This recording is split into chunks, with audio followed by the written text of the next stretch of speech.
Hi everyone, welcome back to Earl Grey Books. I'm Ellie and I'm here today to do my TBR for the book Snooker Halloween edition. So this is a readathon that is being hosted by Helen. This is the third one. That's two. Third one. I think this first one was in 2020. There was a Christmas version last year, and this year it is a Halloween version. Very excited. So this is running from the 17th to the 31st of October. I had kind of had it in my head that I wasn't going to do any readathons in October, but I saw this one and I love book Snooker and I love Helen and I love all of Helen's readathons, and I don't think I've missed any that she has created. I think I've probably missed a few that she's been a co-host for, but I try and participate in all of them because I love the ideas that she has. And she's also one of my close booktube friends, so I love joining in when I can. And I am totally not already planning for Eurovisionathon, which is Helen's main readathon, which is in April. I'm totally not planning for that already. You have no proof. So we're going to jump in today. Basically the purposes of this is we have a little graphic with the different snooker balls on here, and you read a book that has a cover with the majority of that colour. Now, in order for this to work, you have to cover off the white ball first. This isn't worth any points, but you have to do it in order to get any of the others. They are all worth different points. And this year you don't have to read in order, so you still have to read that white one first, but then you can read whichever colours that you like, and you can also read multiple for the colours. I have just picked out one for each, but when we come to the readathon, maybe I will pick up some others or switch these out for different things, but this is the plan at the moment. So I'm going to jump in with them, and let's start with the white one. This one's kind of a stretch. This is The Chosen and the Beautiful by Niveau, which is more cream, but it's the closest I could get. The only other two white books that I have hopefully already read by this point because they are sort of for the first half of October, and if not, maybe I will just put one of those on. But this one was in my haul revisit. It's on my kind of tentative spring TBR, and I really want to get to it. It's also quite short.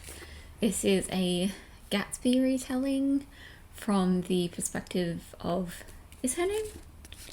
Jordan Baker. So yes, this is 1920s retelling, but it's different because Jordan Baker is also Asian and queer.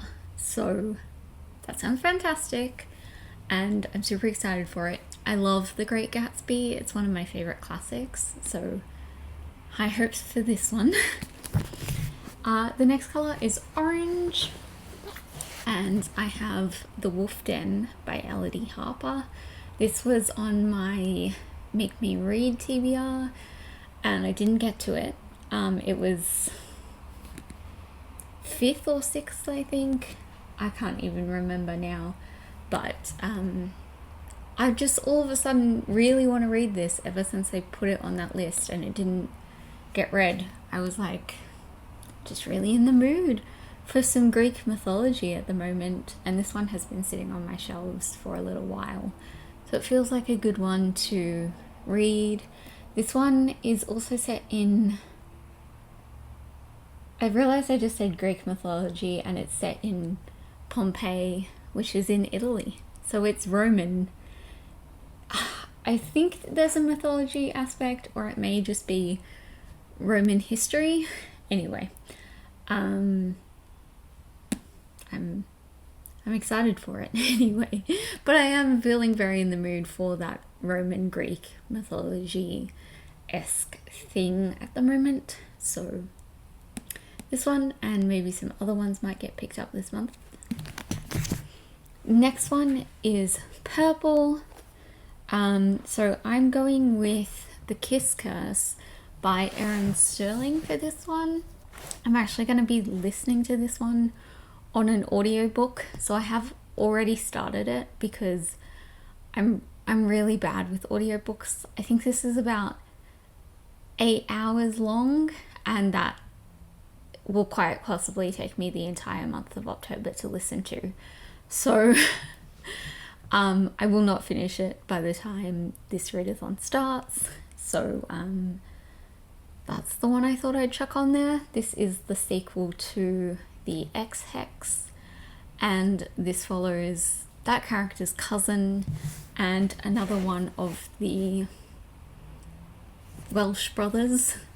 The romantic lead in book one, his brother, they're Welsh. That is, yeah, it's a witchy, contemporary-ish romance. I really liked the first one. I wouldn't say it's my favorite romance ever, but it was cute and I had a good time reading it. So this one seems like a good idea. I am not a Halloween person really. I like the idea of it, but it's not really a big thing here. And I'm a scaredy cat. I do not like horror. I do not like horror books. I do not like horror movies.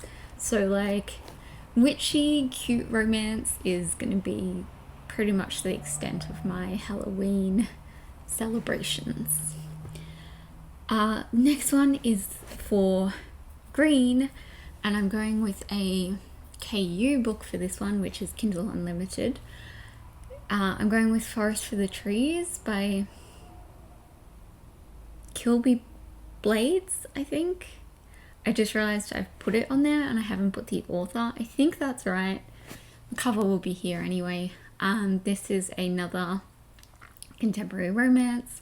This one doesn't have any other elements in it. I think it's just like a small town romance, which I've really been into lately, so excited for that one as well. And then finally, the last ball is black. I was gonna go something else, and then when I went to pick that up off my bookshelf to film this, I realized that I had Fantasy of Freedom by Kelly St. Clair, which I meant to read in September, but I just ran out of time. This is also a nice thin one, so I think I'm gonna go with this one instead. It's also the fourth and final book in the series, so that would mark that off for me. It's got more of black on the cover. The other one was going to be a stretch, so I'm kind of glad that I saw this one, and I could go with this and finish off the series. So that is it for this TBR. I think it's going to be alright. It's 2 weeks. I have 5 books. I'm sure I can do it. Hoping with the audio that I do manage to get through that one, and yeah, maybe I will, if I read all these, pick up some other ones with these colours in and whatnot. But that's it for today. Thank you, Helen, for hosting another round of Book Snooker. Super excited for this one. I'd love to hear if you guys are joining in, and I'll see you all next time. Bye.